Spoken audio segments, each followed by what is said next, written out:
안녕하십니까. 신학생님들, 교단 목회자님들, 성도님들, 성경책과 함께 필기도구 준비하고 제 세미나 겸 설교를 들으시기 바랍니다. 시편 36편 7절로 9절. 그러기 전에 성경 속에 하나님의 특별한 영광이 빛이 난다는 그 주제를 가지고 말씀을 드립니다. 시편 36편 7절로 9절. 하나님이여 주의 인자하심이 어찌 그리 보배로우신지요. 사람들이 주의 날개 그늘 안에 피하나이다. 그들이 주의 집에 있는 살찐 것으로 풍족할 것이라. 주께서 주의 복락의 강물을 마시게 하시리이다. 진실로 생명의 원천이 주께 있사오니 주의 빛 안에서 우리가 빛을 보리이다. 라는 말씀을 가지고 선포합니다. 인간의 사고가 복음 또는 성경의 진리에 도달하는 방법은 하나뿐이니 곧 그 진리에 나타난 하나님의 영광을 통해서다. 이렇게 말씀이 있습니다. 진리에 도달하는 방법, 하나님의 영광을 통해서만이 우리는 도달할 수가 있다. 이것이 나의 주장입니다. 내가 이 경험을 이해하는 데 도움이 된 것은 성경 자체를 제외하고는 누구보다도 조나단 에드워즈였습니다. 하지만 그의 당대 1703년에서 1758년 그 당대에도 이런 논증은 많은 사람들에게 낯설게 들렸습니다. 그의 문화가 우리 문화보다 종교적 언어에 더 친숙했음에도 불구하고 성경에서 하나님의 영광을 본다는 그의 묘사는 많은 그리스도인들에게 당혹감 정도가 아니라 반감까지 주었습니다. 에드워즈는 그의 교회에 이렇게 권면했는데 나도 우리에게 똑같이 권면하고 싶습니다. 영적 지식을 막는 모든 편견을 버려야 한다. 영적 체험에 대한 말이라면 무조건 편견을 품는 사람들이 많이 있다. 그들은 구원에 이르는 조명, 비추어 주시는 빛, 깨달음, 확신, 자신의 죄악을 인식함, 하나님의 영광을 봄 등에 대해 복음의 사역자들로부터 많은 말을 듣지만 그 모두의 반감을 품습니다. 그런 말이 귀에 달갑게 들리지 않으며 그런 것들의 존재를 존처럼 믿지도 않는다. 이런 내용을 제시하는 표법 자체까지 편견을 보이는 사람들도 있다. 이는 유익한 조명과 영적 지식에 아주 큰 방해가 된다. 그러므로 누구도 이런 식의 편견을 품어서는 안 된다. 라고 에드워즈는 말합니다. 다시 말해서 이제부터 나는 성경이 자체의 완전한 진리성을 드러내는 방식에 대해서 말할 텐데 설령 그 어법이 새롭거나 생소하거나 심지어 반감을 준다 해도 그것이 당신의 영적 지식에 큰 방해가 되게 해서는 안 됩니다. 물론 무엇이든 새롭다거나 오래되었다는 이유만으로 믿어서는 안 됩니다. 참되고 성경적이기 때문에 믿어야 하는 것입니다. 그동안 내가 배운 것이 있는데 어떤 실체를 명명할 어휘가 부족하면 그 실체 자체를 이해하는데 제약이 될 수가 있습니다. 예를 들어 당신이 가시도라는 단어를 모른다면 그것이 보일 때 알아볼 수 있을까요? 전혀 없을 것입니다. 물체를 보이는 그 가시적인 그 육안으로 볼 수 있고 느끼고 감지할 수 있는 그 정도를 가시도라고 합니다. 성경의 큰 선물 중에 하나는 성경이 우리에게 사고의 범주들을 만들어 주어 더 많은 진리를 이해하게 한다는 것입니다. 또 성경은 그 범주들을 거론할 수 있는 수로들을 줍니다. 성경 밖에서는 얻을 수 없는 것들입니다. 그러므로 에드워즈라면 이 설교의 범주들과 수로를 단지 당신의 경험으로 분별하지 말고 성경으로 분별하라고 말할 것입니다. 내가 하고 싶은 말도 동일합니다. 우리는 다 배우는 사람들입니다. 그리고 하나님과 그분의 방식에는 우리가 보고 알아야 할 것들이 늘 상상을 초월할 정도로 더 많이 있습니다. 첫째, 하나님의 조명에 대한 4가지 예화에 대해서 알아봅니다. 이 설교의 취지는 4가지 비유 내지 예화로서 하나님의 조명의 과정을 최대한 명확하게 설명하는 것입니다. 다시 말해서 내 질문은 이것입니다. 고린도후서 4장 6절의 기적을 경험한다는 것은 무엇과 비슷한가요? 4장 6절 어두운데 빛이라 말씀하셨던 그 하나님께서 예수 그리스도의 얼굴에 있는 하나님의 영광을 아는 빛을 우리 마음에 비추셨느니라 이렇게 말합니다. 실체와 정확히 일치하는 비유란 없습니다. 이 예화들도 실체를 가리켜 보일 뿐입니다.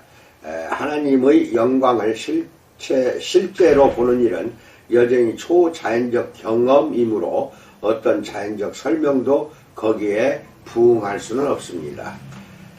1. 이성적 영혼과 하나님의 말씀입니다.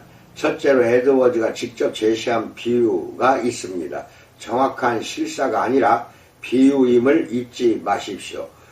성경에 나타난 하나님의 실체를 아는 경험을 이렇게 견주었을 뿐입니다.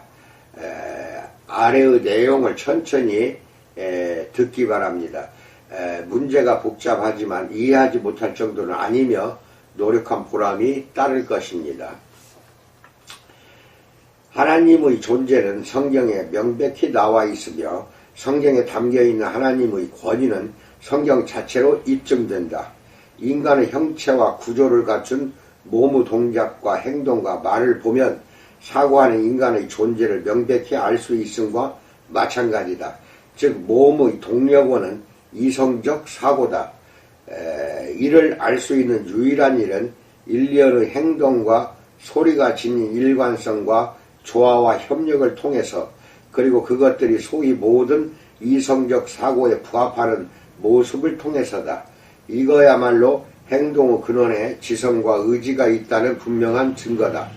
이렇듯 성경의 목표와 흐름에도 신기하게 통일된 조화와 일치와 협력이 있다. 놀랍고도 영광스러운 의지가 통일되게 표현되어 있다. 주제와 방식과 구성과 목표에 높으신 하나님의 지혜와 위엄과 거룩함이 어디에나 찍혀있다. 이는 성경이 하나님의 지성에서 나온 말씀이자 작품이라는 증거다. 성경을 철저히 숙지한 사람에게는 그게 보인다. 마치 양식 있는 인간의 말과 행동이 합리적 지성에서 나오는 것과 같다. 그와 오랫동안 친하게 지낸 사람에게는 그게 보인다. 라고 에드워즈는 말합니다. 대부분 우리는 주변의 경의를 간과합니다. 에드워즈는 달랐습니다. 경이롭게도 그는 인간의 몸, 즉 눈, 입, 이마, 어깨 등이 움직이는 것을 보고 인간의 성대가 내는 소리를 듣고 이런 동작과 소리가 주변 사람들 및 사건들과 상호작용하는 것을 추적한 뒤에 이 모든 물리적 감각 데이터에 기초하여 다음과 같은 정당한 확신을 도출했습니다. 움직이고 소리내는 물리적 몸이 사고하는 인간, 곧 이성적 영혼과 어떻게든 이어져 있다는 것입니다. 영혼이나 인격이나 인간성이나 이성을 눈으로 볼 수는 없습니다. 그렇다면 몸 이상이 있음을 어떻게 아는가요? 에드워즈는 일련의 행동과 소리가 지닌 일관성과 조화와 협력이 소위 모든 이성적 사고에 부합한다고 말합니다. 대개 우리는 몸을 보고 인격이 있음을 믿는다고 의식적으로 유추하는 것이 아닙니다. 인격은 즉각 인식됩니다. 그만큼 인격과 몸이 깊이 연합되어 있기 때문입니다. 이어 에드워즈는 동일한 논리를 성경과 그 안에 표현된 하나님의 존재에 적용합니다. 이 비유의 성경은 인간의 몸에 상응하고 하나님은 영혼에 상응합니다. 성경의 의미를 파악하면 우리는 그 의미에서 성경의 목표의 흐름에도 신기하게 통일된 조화와 일치와 협력이 있음을 봅니다. 놀랍고도 영광스러운 의지가 편만하게 존재함을 봅니다. 주제의 방식과 구성과 목표에 높으신 하나님의 지혜와 위엄과 거룩함이 찍혀 있음을 풍성하게 봅니다. 이렇게 성경의 의미를 보아 우리는 그것이 하나님의 지성에서 나온 말씀이자 작품임을 분별합니다. 우리는 친구의 행동과 말의 배우의 영혼이 있음을 추론하지만 따로 멈추어 그 사실을 의식적으로 생각하는 경우는 거의 없습니다. 마찬가지로 성경의 배우에 하나님의 지성이 있음을 추론하지만 따로 멈추어 그것을 인식하는 경우는 드뭅니다. 그 이유인즉 어떤 의미에서 배우라는 말이 틀렸기 때문입니다. 영혼은 단지 몸의 배후에 있는 것이 아니고 하나님의 말씀도 단지 성경의 배후에 있는 것이 아닙니다. 두 경우 모두 양쪽이 워낙 깊이 연합되어 있어 인체의 움직임과 성경의 의미를 제대로 보면 굳이 의식적 추론이 필요가 없습니다. 즉각 보이게 되어 있습니다. 인간은 단지 몸이 아니라 이성적 존재이고 성경은 단지 사람의 말이 아니라 하나님의 말씀입니다. 이 화가와 말씀하시는 하나님. 두 번째 비유에서는 하나님이 성경의 저자임을 아는 것과 렘브란트가 갈릴리 호수의 풍랑을 그렸음을 아는 것의 유사성을 생각해 봅니다. 여기서 내가 제기하는 질문은 이것입니다. 그림을 얼마나 보아야 렘브란트의 작품임을 알 수 있는가요? 성경을 얼마나 읽어야 하나님의 말씀임을 알 수 있는가요? 이 질문이 중요한 이유가 있습니다. 자체적으로 입증되는 하나님의 영광이 성경 속에 보인다는 것이 어떤 의미인지 이를 통해 더 명확히 알 수 있기 때문입니다. 대부분 동의하겠지만 만일 렘브란트의 그림을 검은 종이로 덮고 종이에 작은 구멍을 뚫어 그만큼만 본다면 그것이 렘브란트의 작품임을 정당하게 알 수 없을 것입니다. 무엇을 보고 있는지조차 모를 것입니다. 마찬가지로 성경에 나타난 하나님의 독특한 영광은 활자 속에 있지 않습니다. 작은 구멍으로 성경을 보면 글자 하나가 보일 수는 있습니다. 그러나 저자이신 하나님의 독특한 영광은 거기에 계시되지는 않습니다. 작은 일, 영광은 본문의 의미 속에서 빛난다에 대해서 말해봅니다. 그보다 성경이 하나님의 작품임을 보여주는 그분의 영광은 이 저작물의 의미를 통해 나타납니다. 이것을 강조하는 이유 중 하나는 바울이 그리스도의 영광의 복음의 광채를 언급한 고린도후서 4장 4절에 그런 뜻도 함축된 듯 보이기 때문입니다. 그리스도의 영광이 우리 마음에 비추는 빛, 이건 6절이고요. 복음의 광채입니다. 이 빛은 헬라어 알파벳의 개별적 글자나 단어 속에 있지를 않습니다. 복음이란 역사적 사건들의 종합과 그 사건들이 하나님의 목적 안에서 지니는 의미를 가리킵니다. 그러므로 복음의 영광은 알 수 없게 고립된 사건들의 조각 속에 또는 하나님이 의도하신 의미의 파편 속에 빛나는 것이 아닙니다. 복음의 영광은 역사적 실체와 하나님이 뜻하신 의미를 충분히 기술한 말 속에서 빛이 납니다. 성경이 얼마나 있어야 충분히 기술한 말이 될까요? 이것은 다음 질문과 비슷합니다. 구멍이 얼마나 커야 렘브란트 특유의 흉내낼 수 없는 필치와 특히 명암법을 식별할 수 있을까요? 이 물음의 답은 두 가지 요인에 따라 달라집니다. 하나는 구멍을 그림의 어느 부위에 뚫느냐는 것이고 또 하나는 감상하는 사람의 예술적 안목이 어느 정도냐는 것입니다. 성경의 부위에 따라 하나님이 의도하신 의미를 알려면 구멍을 크게 확대해야 하는 곳들이 있습니다. 예컨대 성경의 구멍의 위치가 욥기의 중간이라면 구멍을 넓혀 욥기의 대부분을 보아야 할 것입니다. 욥과 친구들의 장황한 대화가 하나님이 정하신 해결과 요점에 이르려면 욥기의 서두와 결말이 없이는 불가능하기 때문입니다. 반면에 구멍의 위치가 요한복음이나 로마서라면 구멍을 훨씬 조금만 넓혀도 하나님의 독특한 영광을 충분히 기술한 말이 될 수 있습니다. 하나님이 의도하셨고 자체적으로 입증되는 의미가 기록물의 더 짧은 분량에도 충분히 나타나 있기 때문입니다. 이 감상하는 사람의 예술적 안목도 변수입니다. 그림 위의 구멍을 얼마나 넓혀야 렘브란트의 작품임을 알아볼 수 있는지 감상하는 사람의 안목에도 달려 있습니다. 렘브란트의 작품을 두루 섭렵한 사람은 나 같은 사람보다 훨씬 먼저 이 거장의 특성을 감지할 수 있을 것입니다. 나도 렘브란트의 화법을 조금은 알지만 그 이상은 아닙니다. 그의 작품을 접해본 정도도 대학의 미술감상 수업에서 누구나 배울 만한 수준에 불과합니다. 마찬가지로 하나님의 말씀을 통해 그분을 충분히 접한 사람은 성경별로 경험하지 못한 사람보다 성경에 나타난 그분의 영광의 특성들을 더 쉽게 볼 것입니다. 이는 본다는 것이 그저 자연적인 일이기 때문이거나 더 쉽게 보는 사람이 그저 자연적인 재능이 있어서가 아니라 다음 두 가지 때문입니다. 하나는 영광이 개별적 단어나 문구 속이 아니라 의미 속에 빛난다는 것입니다. 왜 그런지는 위에서 살펴보았습니다.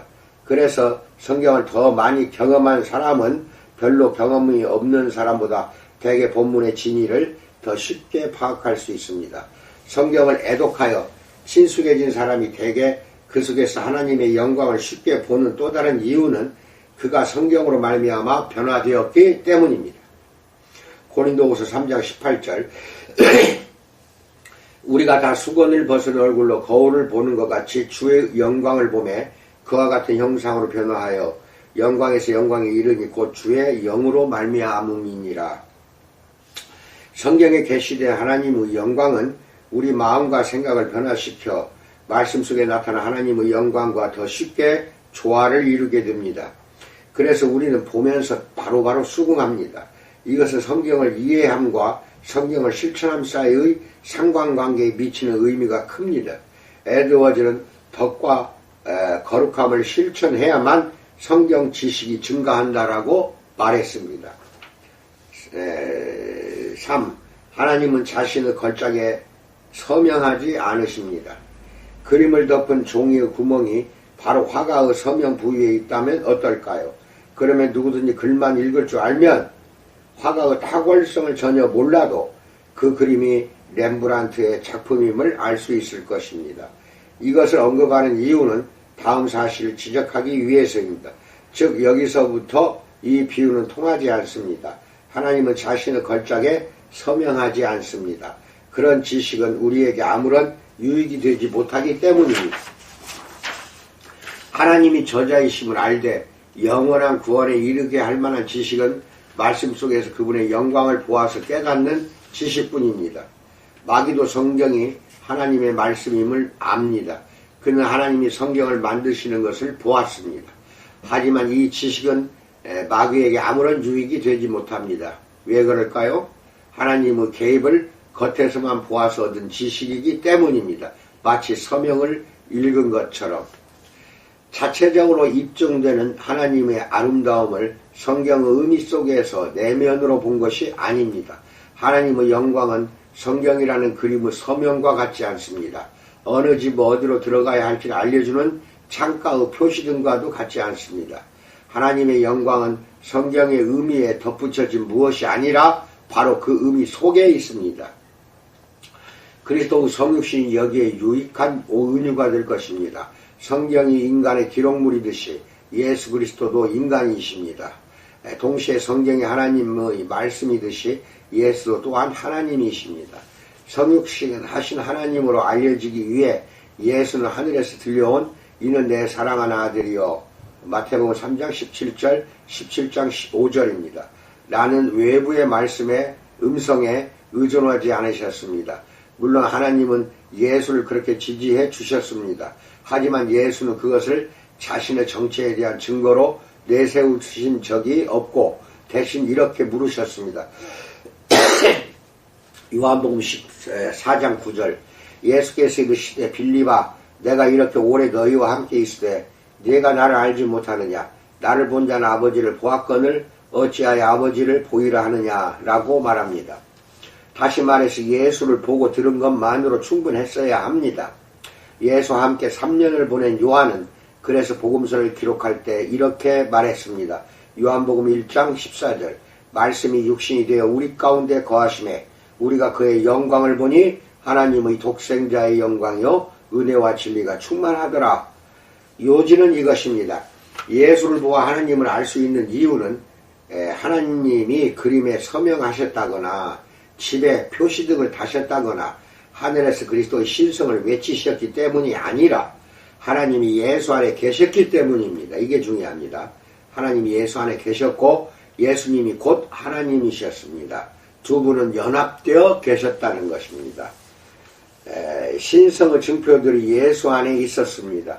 다시 말해 전인이신 그분의 행동과 생각과 감정과 말 속에 있었습니다. 성경도 마찬가지입니다. 성경에 서명이나 표시 등은 없습니다. 성경에 대해 따로 들려온 음성도 없습니다. 그러나 사람의 말 자체가 하나님의 말씀과 연합되었습니다. 신성의 증표들이 이 저작물의 의미 속에 들어있습니다.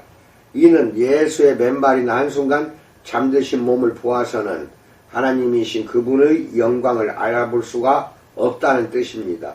그분의 행동을 보고 말씀을 듣고 태도를 주시해야 합니다. 성경도 마찬가지입니다. 문장 속의 글자만 본다든지 또는 문맥과 연결시켜 의미를 밝히지 않고 한 문장만 떼어 대충 보아서는 성경의 하나님으로 나타난 그리스도의 영광을 볼 수가 없습니다. 렘브란트의 경우처럼 거장 특유의 위대하심을 보여주는 증표들은 작품, 즉 하나님이 감동하신 저작물의 의미 속에 있다는 것입니다. 큰 세 번째, 하나님의 빛이 모든 진리를 밝혀줍니다. 세 번째 비유는 시편 36편 9절의 생각을 따른 것입니다. 주의 빛 안에서 우리가 빛을 보리이다. 이것을 가지고 이야기를 합시다. C.S. 루이스의 유명한 인용구는 이 생각을 더욱 발전시키는 촉매자가 되었습니다. 루이스는 나는 해가 뜬 것을 믿듯이 기독교를 믿는다. 해가 보여서만이 아니라 해를 통해 다른 모든 것을 보기 때문이다. 이런 유명한 말을 합니다. 세상의 어떤 진리 주장에 대해 정당한 확신에 이르려 할 때 흔히 우리는 자신의 모든 경험을 그 주장에 대입하여 의미를 파악하려 합니다. 그 주장을 듣기 전부터 경험으로 알던 내용을 거기에 적용하여 서로 부합하는지 봅니다. 이것은 내가 알고 사실과 일치하는가, 이미 아는 내용에 비추어 말이 되는가, 즉 우리가 경험으로 알던 내용이 진리의 기준이자 척도이자 잣대가 됩니다. 하지만 이런 주장을 만나면 어떻게 될까요? 내가 곧 기준이여 진리다. 이 기준을 만나면 어떻게 될까요? 이 주장은 독특합니다. 세상의 다른 진리 주장들과 전혀 다릅니다. 모든 실체의 최종 척도이신 분께서 말씀하시면 우리는 그분을 내 사고 잣대나 내가 경험한 세상에 맞추지 않습니다. 그 모든 것을 그분이 지으셨습니다.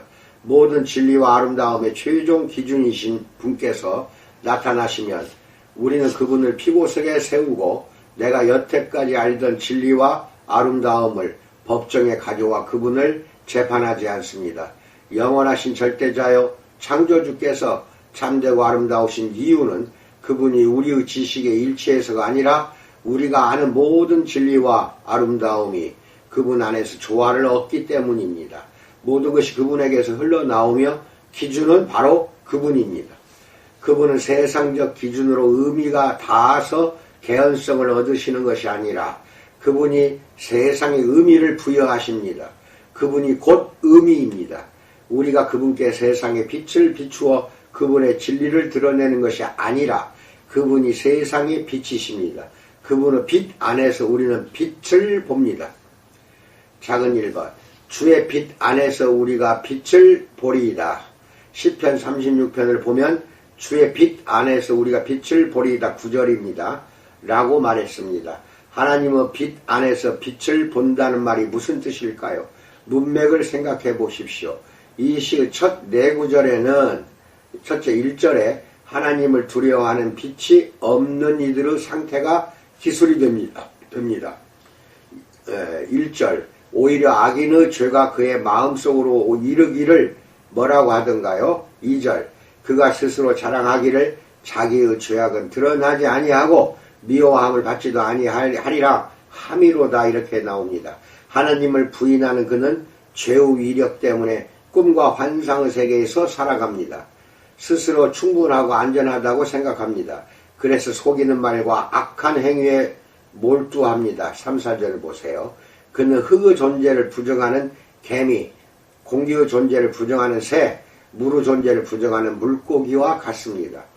이 시의 저자 다윗은 이어서 하나님의 위엄을 이 환상과 대비시킵니다. 5절로 6절 여호와여 주의 인자하심이 하늘에 있고 주의 진실하심이 공중에 사무쳤으며 주의 의는 하나님의 산들과 같고 주의 심판은 큰 바다와 같으니이다. 여호와여 주는 사람과 짐승을 구하여 주시나이다. 하나님을 부정하는 인간과 그분을 모르는 짐승을 둘 다 그들이 모르는 하나님께서 붙들고 계십니다. 인간과 짐승이 눈멀어 산들과 큰 바다의 영광을 보지 못한다고 해서 산과 바다가 없어지는 것은 아닙니다. 그러나 다윗은 존재하는 모든 것을 붙들고 계신 하나님의 사랑이 얼마나 포괄적인지를 압니다. 그래서 하나님이여 주의 인자하심이 어찌 그리 보배로우신지요 7절에서 말하고 그 귀한 사랑을 노래합니다. 그의 고백처럼 모든 인류는 자신이 알든 모르든 하나님의 자상한 붙드심 덕분에 우리는 살아가고 있습니다. 그들의 생명과 호흡과 만물이 하나님께로부터 왔습니다. 7절로 8절 하나님이여 주의 인자하심이 어찌 그리 보배로우신지요. 사람들이 주의 날개그늘 안에 피하나이다.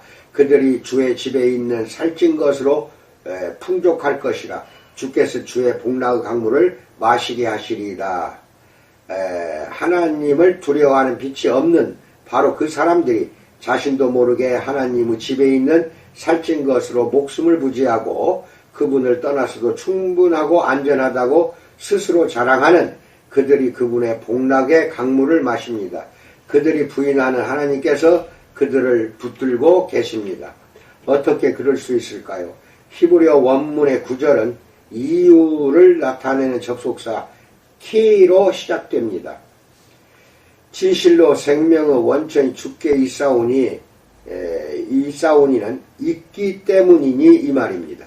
있기 때문이니 주의 빛 안에서 우리가 빛을 보리이다. 하나님을 두려워하지 않는 사람들조차도 하나님의 생명을 마시며 살 수 있는 이유는 그분이 모든 생명의 근원이기 때문입니다. 하나님을 떠나서는 생명이 없습니다. 또 그분은 모든 빛의 근원이십니다. 그분을 떠나서는 빛과 지식과 지혜도 없습니다. 모든 존재와 모든 지식은 하나님에게서 옵니다. 우리의 생명은 그분으로 말미암은 것입니다. 사도행전 17장 28절 우리가 그를 힘입어 살며 기동하며 존재하느니라. 우리의 지식도 그분으로 말미암은 것입니다. 로마 11장 36절 이는 만물이 주에게서 나오고 주로 말미암고 주에게로 돌아감이라. 이렇게 말합니다. 우리 쪽에서 빛을 보아 그분을 비추는 것이 아닙니다. 그분이 원천이요 근원이십니다. 우리에게 빛이 조금이라도 있다면 이는 그분이 우리에게 우리의 시야에 빛을 비추어 주시기 때문이지 우리 때문이 절대로 아닙니다. 그러므로 하나님의 아들이 세상에 오셨을 때 곧 말씀이 육신이 되셨을 때 요한복음 1장 14절 그 다음 요한복음 1장 9절은 참 빛 곧 세상에 와서 각 사람에게 비추는 빛이 있었다고 말합니다. 원천이자 근원이신 분이 자신에게서 파생된 창조 세계의 일부가 되었습니다. 예수 그리스도는 독특하셔서 참으로 창조주이면서 또한 참으로 피조물이십니다. 한 인격 안에 두 속성이 공존합니다. 그분은 알무의 대상이면서 또한 모든 알무를 가능하게 하시는 분입니다. 우리의 사고 속에 하나의 빛으로 또는 진리와 지식으로 들어오시지만 그 빛으로 우리에게 다른 모든 빛을 보게 하십니다. 그래서 우리는 그분이 참되심을 압니다. 우리의 빛 앞에 그분이 참되시게 드러났기 때문이 아니라 하나님이신 그분의 빛이 자체적으로 영광을 바라며 모든 것을 밝히고 설명하기 때문입니다. 그분의 말씀도 마찬가지입니다. 성경은 성육신하신 말씀과 유기적으로 맞물려 있습니다. 세상의 빛이신 그리스도는 구약의 모든 진리의 총합이자 광채입니다. 나아가 자신이 세상에 들어오신 빛을 신약의 총합이자 광채로 보존하시는 것이 그분의 뜻이었습니다. 헤르만 바빙크의 말대로 성경은 하나님이 그리스도로 오신 성육신의 산물이며 어떤 의미에서 성육신의 연속입니다. 그래서 우리는 성경이 진리임을 압니다. 우리의 빛 앞에 자체적으로 독특한 영광을 바라며 모든 것을 밝히고 설명하기 때문입니다. 4번 네 번째 베드로는 보았는데 유다는 보지 못한 것은 무엇일까요? 네 번째 예화에서는 베드로와 유다라는 두 사도가 예수를 어떻게 다르게 보았는지 함께 생각해 보려고 합니다. 유다가 사도라 불린 것조차도 충격적입니다. 하지만 마태복음 10장 2절로 4절 12사도의 이름은 이러하니 베드로라 하는 시몬을 비롯하여 쭉 나가면서 및 가로 유다라고 분명히 나와 있습니다. 그는 예수의 진리를 대언하는 사도의 본분을 다 하지 못할 사람이었고, 그래서 예수께서 떠나시며 사도들에게 사명을 맡기시기 전에 이미 12로부터 배제되었습니다. 예수는 유다를 택하실 때부터 그가 실패할 것을 아셨습니다. 요한복음 6장 64절 예수께서 믿지 아니하는 자들이 누구며 자기를 팔자가 누구인지 처음부터 아심이러라. 따라서 그분이 유다를 택하신 것은 그의 실패를 통해 우리에게 교훈을 주시기 위해서입니다. 베드로는 달랐습니다. 비록 실수가 많은 그였지만 그가 본 예수는 불가항력적으로 참되시고 위대하신 분이었습니다. 그분을 아는 것보다 더 큰 보상은 없었습니다. 예수의 가르침이 점점 더 논란을 일으켜 다른 사람들이 떠나갈 때 그분은 12제자에게 너희도 가려느냐? 라고 물으셨습니다. 그러자 베드로가 주여 영생의 말씀이 주께 있사오니 우리가 누구에게로 가오리까? 요한복음 6장 68절이라고 대답했습니다. 다시 말해서 베드로가 본 예수의 인격과 가르침은 한가할 수 없이 참되고 위대하고 만족스러웠던 것입니다.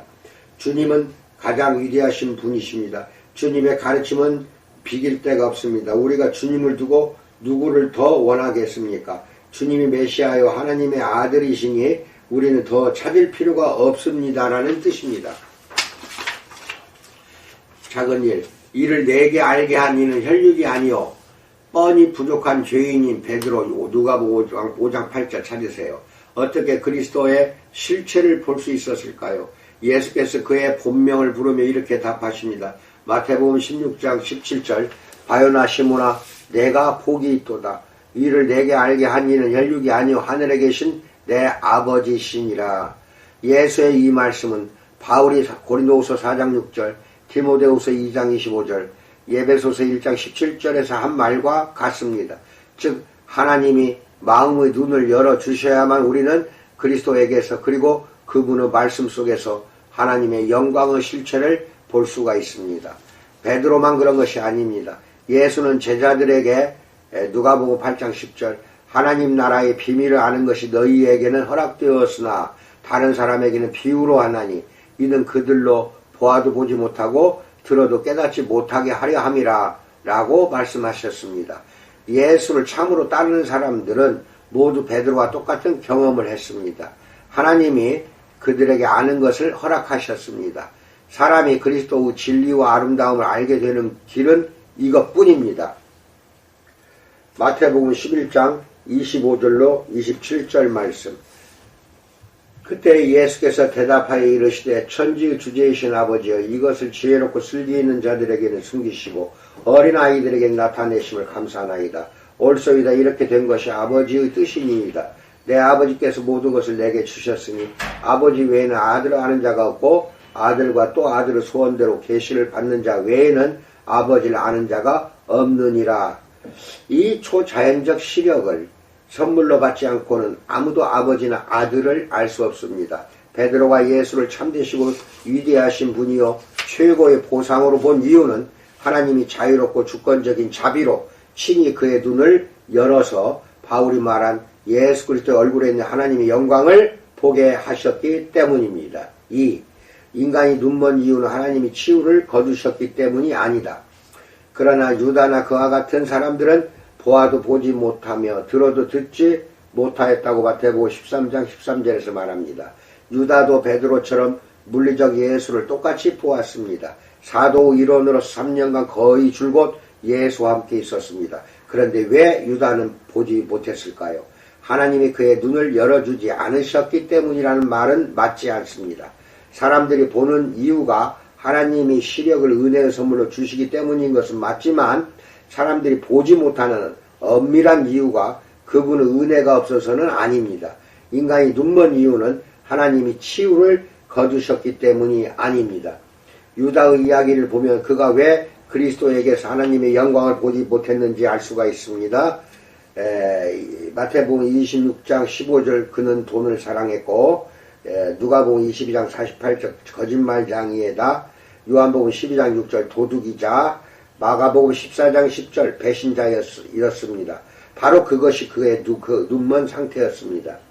예수님이 마르다와 마리아의 집에 가셨을 때 마리아가 그분께 값비싼 향유를 부었습니다. 그러자 유다가 항의하기를 요한복음 12장 4절로 6절 제자 중 하나로서 예수를 잡아줄 가룟 유다가 말하되 이 향유를 어찌하여 300데나리온에 팔아 가난한 자들에게 주지 아니하였느냐 하니 이렇게 말하면 가난한 자들을 생각함이 아니요 그는 도둑이라 돈깨를 맞고 거기 넣는 것을 훔쳐가미러라 라고 말합니다. 보다시피 그는 돈을 사랑했고 도둑에다가 거짓말장이었습니다. 하나님보다 그분의 피조물을 더 사랑하면 인간의 영혼이 그렇게 됩니다. 그는 사도들의 돈꾀에서 마음대로 돈을 훔쳤습니다. 도둑이었습니다. 그러면서 자신의 도둑질을 숨기려고 내놓은 위선적 항의가 빈민구제였습니다. 거짓말쟁이였습니다. 최후의 만찬 때 그는 자신이 그분을 팔 것을 빤히 알면서도 예수께 납비어 나는 아니지요? 하고 마태복음 26장 25절에서 물었습니다. 속속들이 사기꾼이었습니다. 그는 거짓된 입맞춤으로 예수를 배반했습니다. 누가복음 22장 47절 돈을 사랑하는 사람들은 거짓말쟁이와 도둑으로 변하여 결국 그리스도의 영광을 볼 수 없습니다. 3. 눈이 멀어 영광을 보지 못함은 탐심 때문이다. 돈을 사랑하면 왜 눈이 멀어 예수의 영광을 보지 못할까요?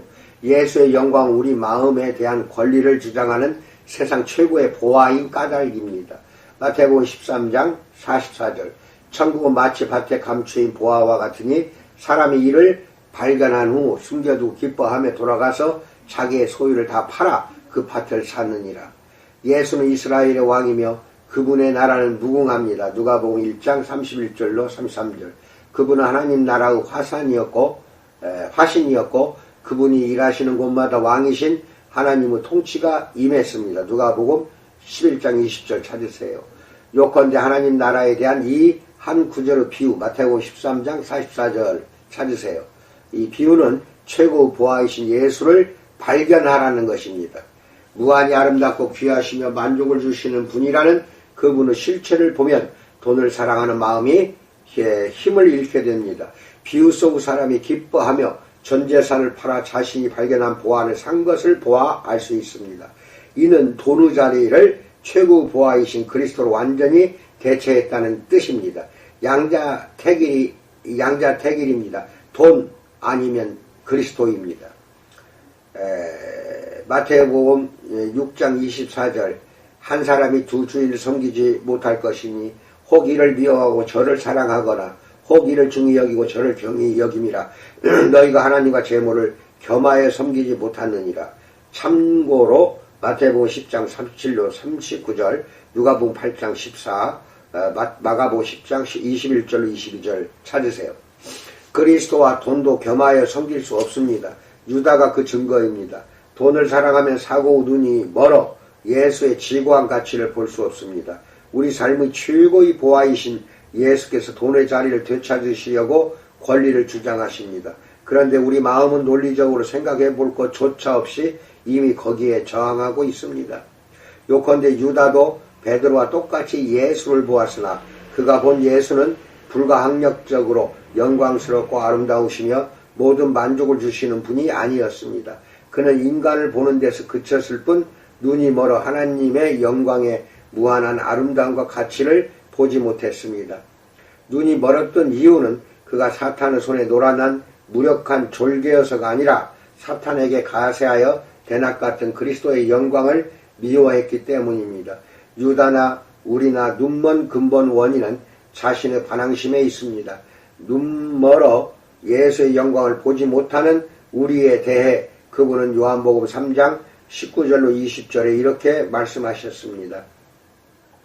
그 정죄는 이것이니 곧 빛이 세상에 왔으되 사람들이 자기 행위가 악함으로 빛보다 어둠을 더 사랑한 것이니라. 악을 행하는 자마다 빛을 미워하여 빛으로 오지 아니하나니 이는 그 행위가 드러날까 하미요. 눈먼 근본 원인은 우리가 어둠의 피해자여서가 아니라 어둠을 사랑하기 때문입니다. 이게 근본이에요. 어둠을 사랑하기 때문에 눈멀어 버립니다. 눈먼 근본 원인은 빛이 막혀 있어서가 아니라 우리가 빛을 미워하기 때문입니다. 우리는 무엇이든 내 방식대로 하는 어둠을 사랑하는 반면 절대적 권위로 만족을 주시는 주권자 그리스도의 독보적 아름다움이라는 빛을 미워합니다. 그래서 눈먼 상태는 법적 용어로 유죄이며 무죄로 판명될 여지가 없습니다. 눈 멀었다고 우리의 죄가 벗겨지는 것이 아니라 눈먼 상태 자체가 우리의 죄가 됩니다. 이 예화에서 유다로 대변되는 사람들은 성경에 접근할 때 마음과 생각이 말씀의 의미로부터 워낙 빗나가 있어서 참 의미를 들을 수 없습니다. 그 부조가 워낙 커서 마음에서 하나님의 계시를 탐탁찬 거짓으로 여겨서 밀어냅니다.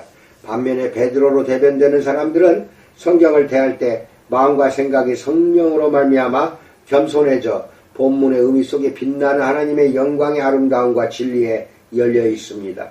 여기서 밝히 보듯이 두 사람이 똑같은 인물 예수 그리스도나 똑같은 책 성경을 보아도 한 사람은 그 실체를 놓칠 수 있습니다.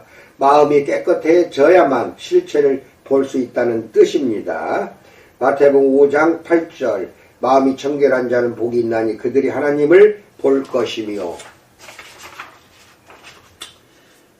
다섯 번째, 성경의 영광이 계시되어 있습니다. 성경이 하나님의 말씀이라는 증거는 성경에 계시된 그분의 영광에 있습니다. 그것을 예증하는 것이 이사의 네 가지 예와 비유의 취지였습니다.